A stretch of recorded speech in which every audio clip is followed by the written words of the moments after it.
Good afternoon, my friends.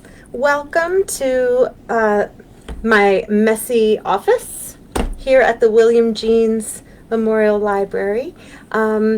We are going to spend every Thursday at 4 o'clock during the month of April exploring Arab American heritage, because you might know that April is Poetry Month, and it's a lot of other things too, but it's also Arab American Heritage Month. And I thought that was probably something that many of you didn't actually already know much about. So it would be a good thing for us to focus on this April and to learn about. So there's just too much to learn, even in the course of 1 month, but definitely not in one session. So that's why we're going to do a little bit every Thursday for the month of April. So if you are not able to watch live and you are enjoying watching this later, I would love it if you would, you can even put in the comments of this video later, or you can email me.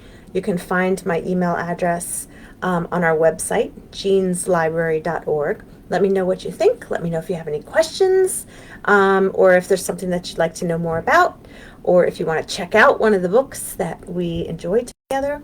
Any of those things, I would love to hear it. If you are watching live, I would love to interact with you as we go as well. So I will try to keep an eye on the comments so that you can stop me or let me know that you want to say something or ask me something.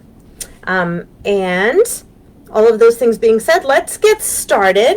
A good place to start is to talk about what is Arab American Heritage Month. Well, Arab Americans are people who have roots in Arab countries.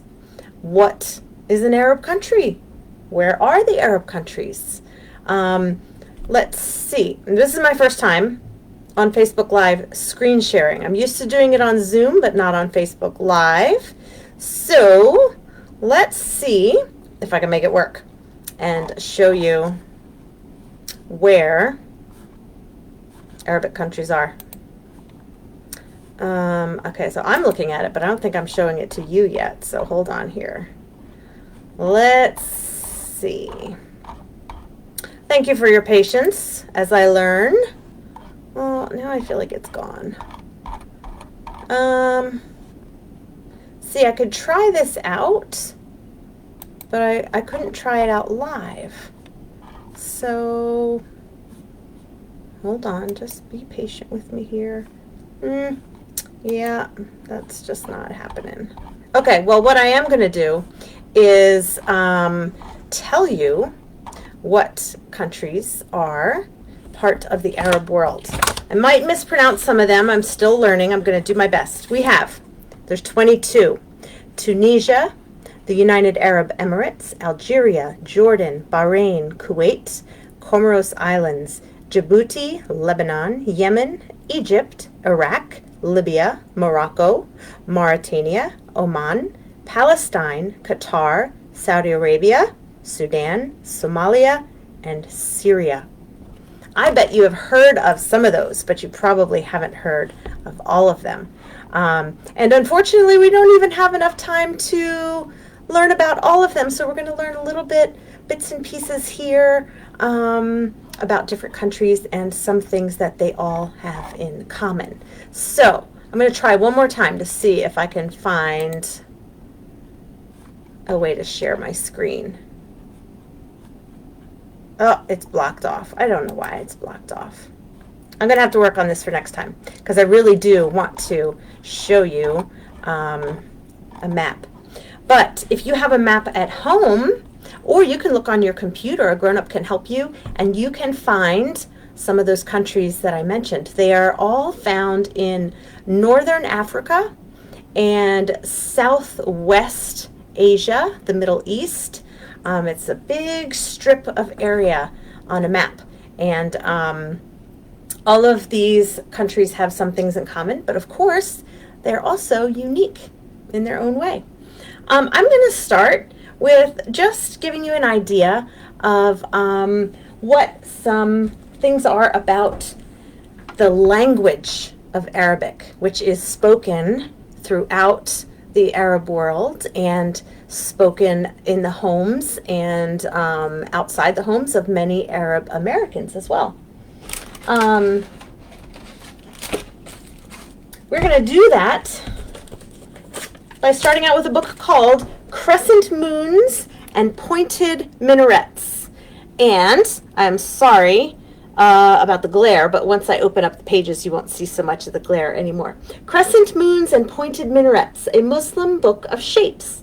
Now, this book is not limited to the Arab world, but it tells us the names of some Arabic shapes and words, and it talks about some Muslim ideas and well, you'll see what I mean. I can't think of the right word myself.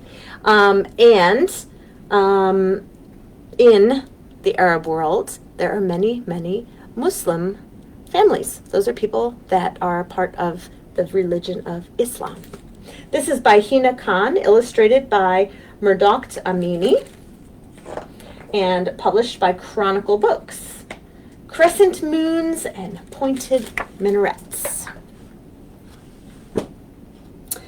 Cone is the tip of the minaret so tall. I hear soft echoes of the prayer call.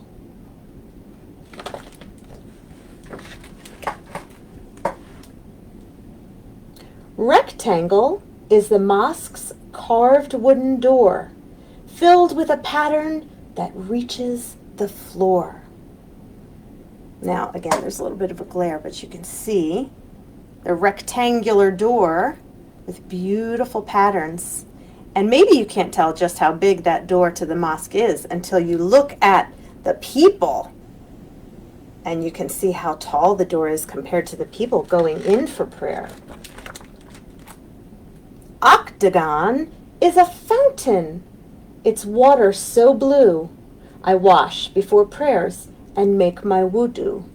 Here's the octagon shape, where the people wash before they go in for prayer. Triangle is a mimbar's thin set of stairs. We hear a short sermon before Friday prayers. Can you see the triangles all throughout this picture? And specifically the triangle shapes that you see on the stairs that go up to the mimbar. And we'll find out what that means very soon. Arch is the mirhab that guides our way. We stand and face it each time we pray. Cube is the Kaaba, a most sacred site where Muslims worship each day and night. You might know that shape, a cube. It's not a square. A square is flat, so one side is a square.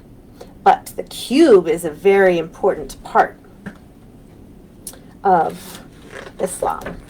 I'll tell you a little bit more about that too. Square is a garden with sweet orange trees, a hint of jannah on its fragrant breeze. Circle is a daf, a drum large and round. We fill the air with its festive sound. Hexagon is a tile, bold and bright, painted with an ayah I love to recite. Now, to you, maybe this looks like a beautiful drawing. But to someone who knows how to read Arabic, those are letters. Oval is the table where we break our fast. When the sun sets, it's iftar time at last.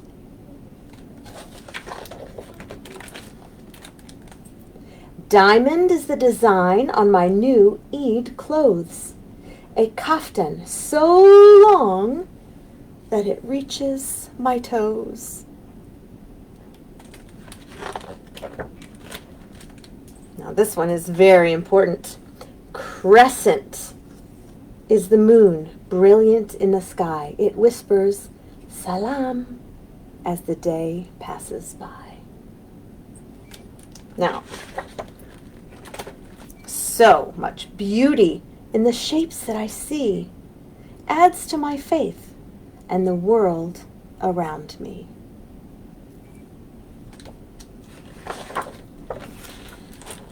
I imagine you probably heard a lot of new words, some familiar ones, like you probably know square and circle and oval, maybe even crescent, but some of them in this book were new. And this book has, at the back, what's called a glossary, and it tells us what some of those unfamiliar words are, like the ayah. That was the one that I said probably looks like a beautiful painting, if you didn't know. That one there. What the book says is, an ayah that I love to recite. An ayah is a verse of the Holy Quran, the book that guides Muslims, that may be displayed and recited to affirm one's faith or uplift one in a moment of need. And maybe you remember the drum called the daf, the big round drum. That is a large framed drum, which is used in a lot of different places, especially during weddings and on the holiday called Eid. And here's a fun fact. It's often played by women. I like that. You'll find out more about what Eid is if you tune in through the rest of the month too. Maybe you were wondering what I was talking about when I said they sat down at the table and it was iftar time at last. I'm glad you're enjoying this book. Thank you. I think it's fantastic. Iftar is a light meal, not a big feast, maybe like a supper, that is eaten after it gets dark, after sunset, during the month of Ramadan, which is coming up. So, I thought I recognized that last name, and I thought it might be my friend Ada. Hi, Ada. Thanks for joining us.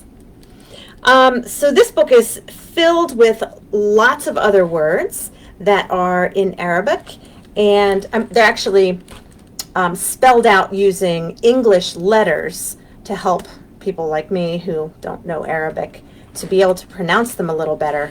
But we are going to look at what some Arabic letters and words actually look like, just like the beautiful ones here on this page. But if you check this out from the library, you can read all of the different words. I couldn't get to all of them. And you can read a little bit about why shapes and geometry are such an important part of not only the art of Islam, but the architecture and things like that.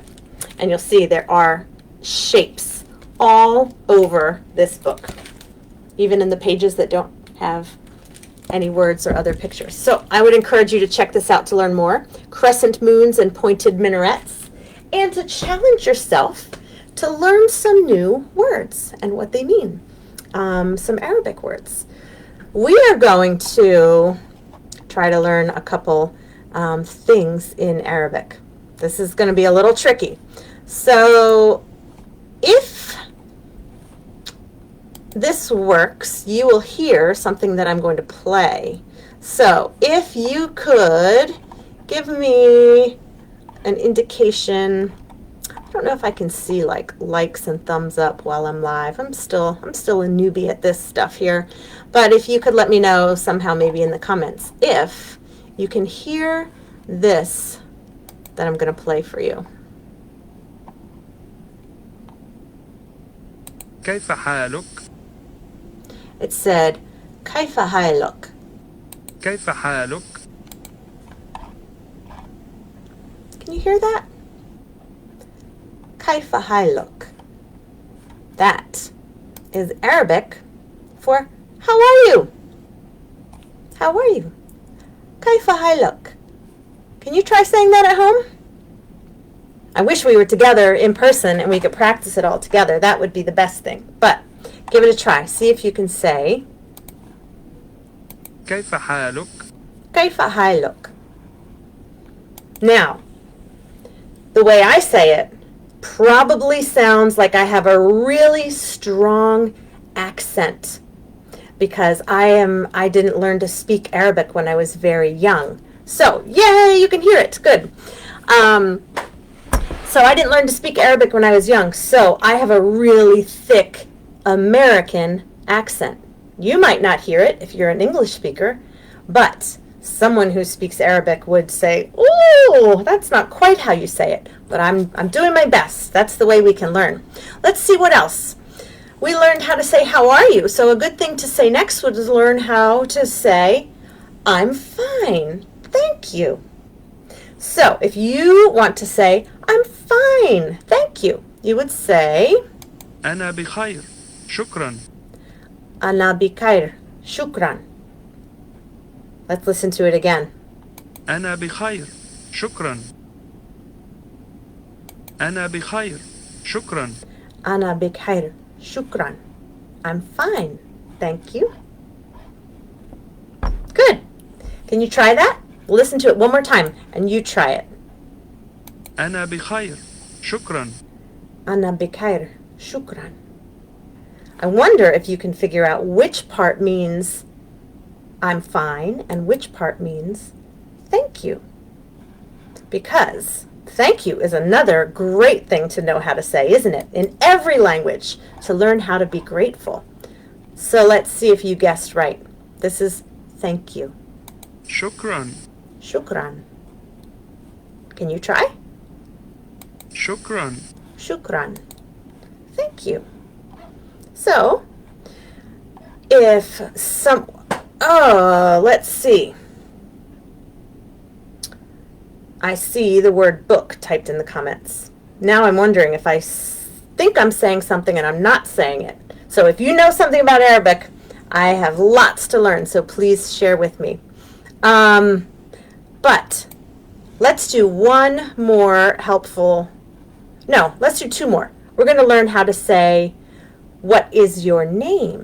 Because if you meet someone who speaks Arabic, even if you can't learn how to or can't figure out how to say anything else, it's always nice to find out what someone likes to be called. What is their name? So this is how you say, "What is your name?" ما اسمك؟ ما اسمك. ما اسمك؟ ما اسمك. Can you try that? See if you can say, "What is your name?" in Arabic. ما اسمك؟ ما اسمك. What is your name? Now, the example I have here is for a person named Hassan. So he is going to reply when I ask him, "ما اسمك?" He's going to say, "My name is Hassan." اسمي حسن. Ismi Hassan. If someone asked me, I would say, "Ismi Miss Rachel," or "Ismi Rachel." So you can ask someone, ما اسمك؟ "My ismuk." What is your name? And maybe they tell you, and you say, "Oh, اسمي حسن. Ismi," not Hassan, unless that's your name. I would say, "Ismi Rachel." Ada would say, "Ismi Ada." So it's one of the most wonderful things you can do to connect with people, even if you can't speak the same language, is to learn their name. And sometimes your name might be hard for someone to learn how to say if it's not a name they're used to. Sometimes their name might be hard for you to learn how to say, but that's okay. You can ask a person to repeat their name several times, and then you can practice it and ask them if you're saying it right, and keep practicing until you get it right. Some of the sounds in other languages are hard for English speakers to pronounce because we're not used to it. And for people who don't speak English or didn't speak English first, some of the sounds we make are hard for them to pronounce too. So we can all learn together. I'm going to read another book to you. This is a really wonderful book. This one is called The Arabic Quilt. It is an immigrant story. And this one features a family from a specific Arab country, which is Egypt. If you remember when I listed the countries, Egypt was one of them, and maybe that's one that you had heard of before. This is an immigrant story. An immigrant is a person who moves into another country. So this is about a family that moved from Egypt into the United States. It's written by Aya Khalil, illustrated by Anayet Semiradjan. And if the illustrator was here, I would say, please help me pronounce your name right, because I don't think I got it, but I want to. The Arabic Quilts, an immigrant story. It is published by Tilbury House Publishers. Now, if you look at these pages, you can get a little idea about some things that might happen in this book. What do you see on these pages? I see a picture of an older woman. I see some pencils and some kind of a book. Let's find out more. Kanzi, Habibti, you're going to be late to the first day of school, Mama calls. I'm coming, Mama. Kanzi stuffs her notebook into her backpack and quickly but carefully folds her quilt, the special one Teta made in Egypt.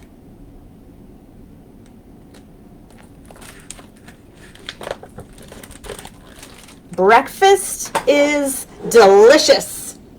Egyptian fava beans, homemade French toast, and watermelon with feta cheese and mint.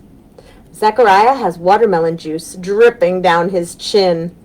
He looks happy.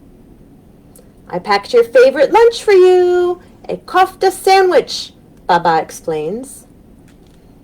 Here is Zachariah, the little brother, with watermelon dripping down his chin. And here is Baba. That means dad or daddy in Arabic. And you look on the newspaper, you will see some of what I was talking about, how writing in Arabic looks different than writing in English. Shukran, Baba. Now, do you remember? We just learned what shukran means. Do you remember? Thank you. She says, Shukran, Baba. Thank you, Daddy, Kanzi says. But secretly, she wishes her Baba would just pack her a peanut butter and jelly sandwich instead. Instead, he packed her a kofta sandwich. Her family has just moved to this town, and she doesn't know anyone. She doesn't want to be different. In the car, Mama sings along with the songs on the Arabic radio channel. When they pull up to the school, Kanzi turns down the radio volume. Mama gives her a confused look. Good luck today, Mama says. Ba'abek. I love you too, Kanzi responds. In class, Mrs. Hogan asks all the students to share 3 facts about themselves. When it's Kanzi's turn, she says bravely, I am Egyptian American. I love to swim. I love to write poetry. Then she sits, looking down at her desk.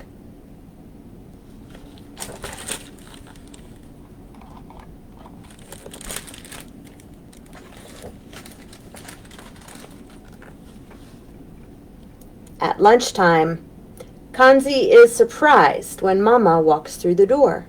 Habibti, you forgot your lunchbox. Habibti? Like the Hobbit? Isn't your name Kanzi? Molly snickers. Her classmates laugh with her as they walk to the cafeteria. Mrs. Hogan sees tears rolling down Kanzi's cheeks. What's wrong? She asks. Molly made fun of what my mama said, Kanzi replies. Oh, Kanzi, being bilingual is beautiful, says Mrs. Hogan. Do you know what bilingual means? Bilingual means you can speak 2 languages. You can remember that because if you think about a bicycle, it's called a bicycle because it has 2 wheels. Someone who is bilingual speaks 2 languages. So if a bicycle has 2 wheels and a tricycle has 3 wheels and bilingual means 2 languages, what do you think trilingual means? Someone who speaks 3 languages.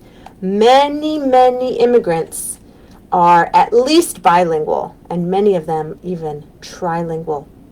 I met a family last month, from the country of Romania, and they speak Romanian and Roma and Italian and a little bit of English and a little bit of Spanish. Amazing. I don't even know what the word is for 5 languages. Well, it's very special and beautiful that Kanzi is bilingual. Don't let anyone make you feel ashamed. You are special. That night, as Mama puts leftover sherbet ads in Kanzi's lunchbox, Kanzi gently pats Mama's back. Can you please pack me a turkey sandwich instead? Before bed, Kanzi writes a poem as she hugs her quilt, which smells like Teita's home. Now, I don't think the video quality is good enough that maybe you can read some of the words on her notebook, but I'm going to read them to you just in case.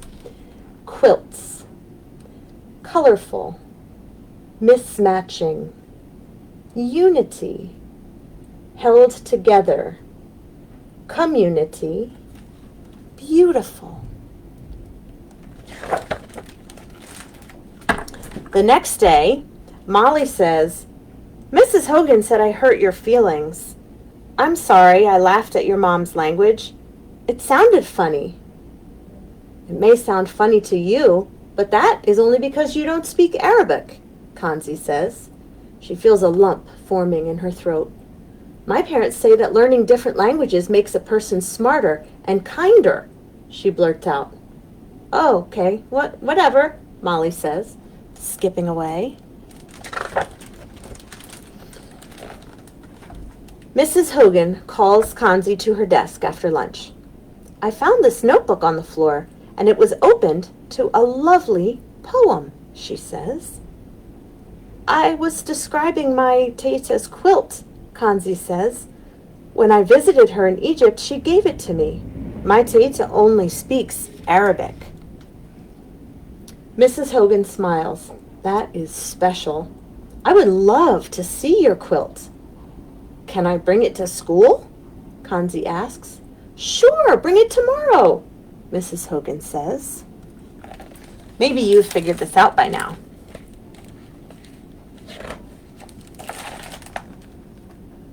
Do you think that might be Teita?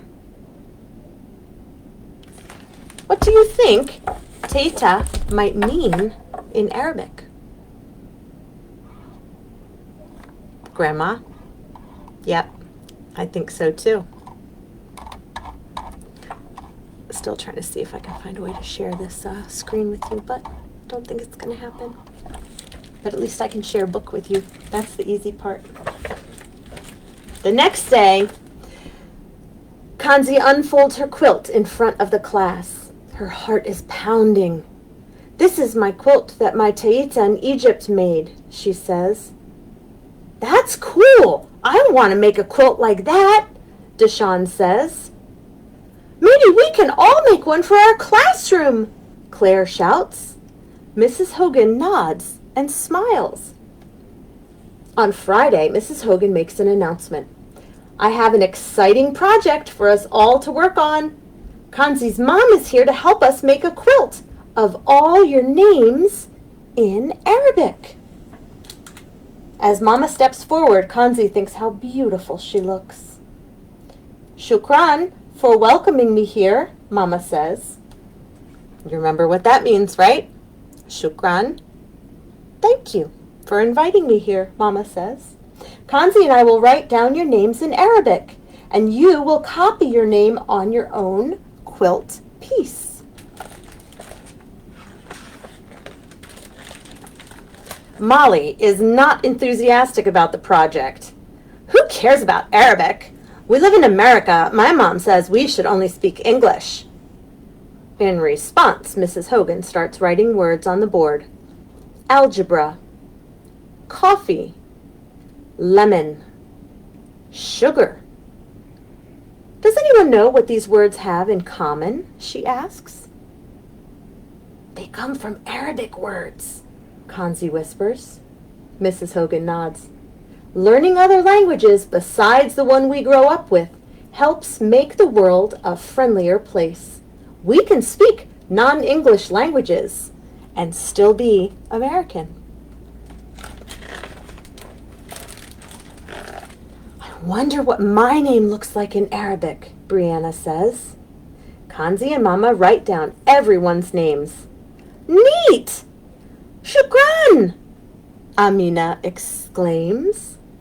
She's learned how to say thank you in Arabic. Everyone copies their Arabic names onto sheets of colored paper. Then they decorate their papers with glitter and jewels and place them on the table for the glue to dry. On Monday morning, you will see a beautiful class quilt hanging in the hall, Mrs. Hogan tells them.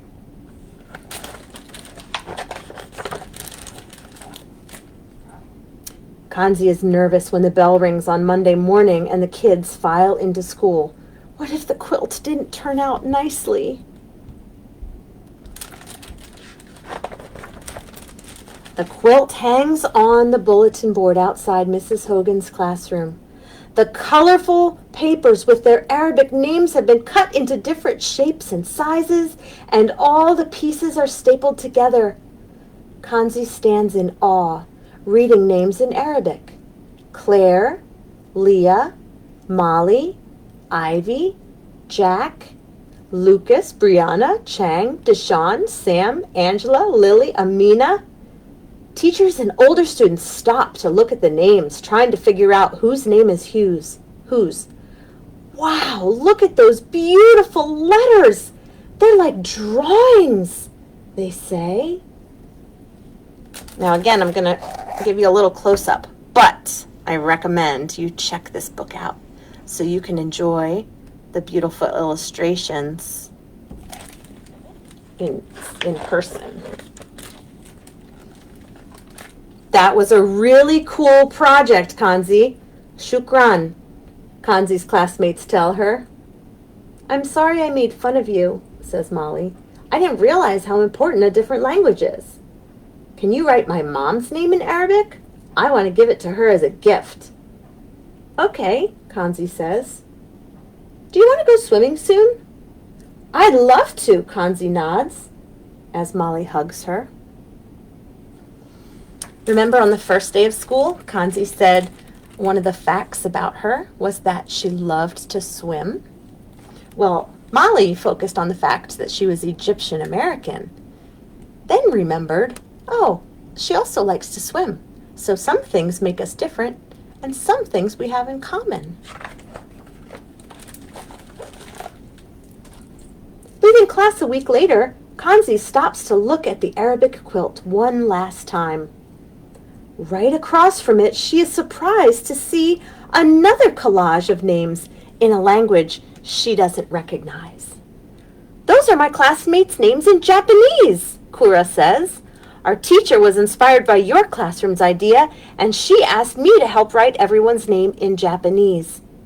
Aren't languages a beautiful thing? They truly can unite us. Kanzi smiles in agreement. In her room that night, Kanzi holds Teita's quilt tightly as she writes a poem for her parents. Shukran, Mama and Baba, for always encouraging me to be proud of speaking a different language and speaking it out loud. Languages can unite us together like a quilt. So I will always speak my languages without guilt. I will never be ashamed to speak in this language that is so unique. Bye back, Mama. Bye back, Baba. Which means, I love you. Now, this book in the back not only has a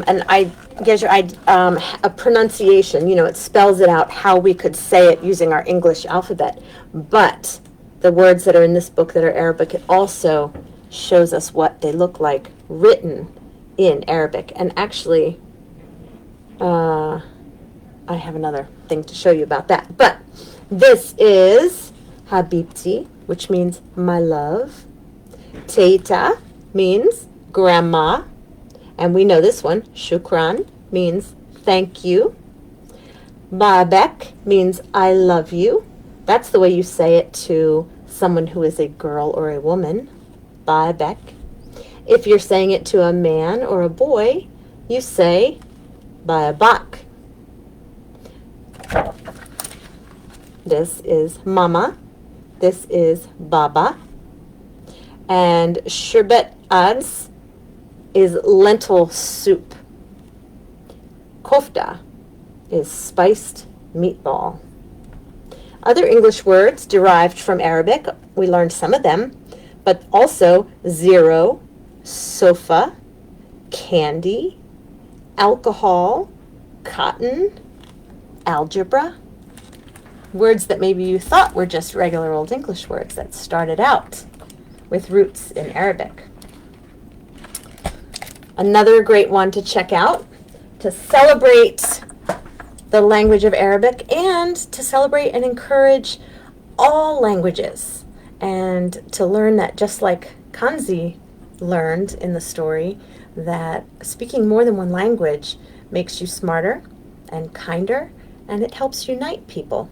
And even if you don't learn to speak everything in another language, being open to learn a little bit can really help you become a more, complete person. And there are lots of different ways you can do that. Here's a really fun way to expose yourself to other languages. Now, this is where I'm going to try one more time to see if I can share my screen, because I really want to show you this. Let's see. It might not work. I've got my feature checklist. It doesn't give me an option there. I can add columns, I can add tools, I can ask questions, but I just can't see where I can share my screen. Well, that's okay. What I'm going to do is put in the comments where you can find this thing that I wanted to share with you. There is a website. It's kind of like Netflix. Let's see if I can put it here. Pardon the close-up of my eyeballs. That is a link to the specific thing I'm going to play. And here is a link to Watanflix, which is, like I said, kind of like Netflix. It has, I should say, kids shows. It also has adult shows, but kids shows in Arabic. And it's really cool because they're not intended to teach English speakers how to speak Arabic, but you might learn just by watching and from context what some of the things are. I'll play a little bit for you, even though you can't see my screen, so you can hear. كان يا مكان في قريب الزمان طفل صغير اسمه حسان ذهب في رحلة إلى بستان وراح يمرح بين الورد والألوان. So I would love for you to check those out, just to hear someone besides me speaking Arabic. I just said a couple words, and like I said, I probably said them with a very thick American accent, but if you watch some of these TV shows, you can hear how beautiful Arabic is when it's being spoken by someone who really knows how to speak. And it shows some of the print on the bottom of the screen, so you can really get an idea, for what it looks like. And it's just fun. It's fun to hear and see other languages. So I hope you'll check those out. The other thing I was going to show you was what a library looks like written in Arabic, but I can't show you because I can't share my screen. So next week I will either figure out how to share my screen, or I'll have it printed out so I can hold it up and show you what library looks like in Arabic. I'm also going to put in here a link to what I used to learn and practice some of the phrases and words in Arabic that we did together. So that's there for you. And before we go, this is a really cool book. I have a couple books that don't have a story, but they have some really cool information about some people who are heroes in some way or another. And one of those books is called Muslim Girls Rise, Inspirational Champions of Our Time. It was created by Saira Mir, illustrated by Aliyah Jalil, and it just features some really, really amazing women and girls. Not all of them are Arabic, but like I said before, Islam is practiced throughout the Arab world, so there are a lot of Muslims who are Arabic, and I chose one to read about with you today. She is from, now these are not stories, I'm telling you about a real person. This person is from the country of Kuwait, which is one of the countries of the Arab world. Her name is Hiba Rahmani, and I will hold this picture up while I just read a little bit about her. Hiba was fascinated by the magic of the night sky. During evening walks with her family, she would look up at the stars and wonder about astronauts who had walked on the moon. She loved science and math so much that at the age of 8, she wanted to be an engineer. Nothing would stop her. When war broke out in her country, Kuwait, Hiba escaped to safety in the middle of the night. She slept under the open sky in the cold desert. In that moment, she looked up to see a beautiful view of the stars and was reminded of her dream. Today, Hiba launches spaceships as a flight control engineer at NASA. She hopes to one day become an astronaut. Hiba literally reaches for the stars. And there's a quote from Hiba. "The experiences of my life have taught me to always dream big and to never give up." So, in celebration of Arab American Heritage Month, think about people like Hiba, who is a real person, who is an Arab American Muslim girl, champion, inspirational NASA engineer.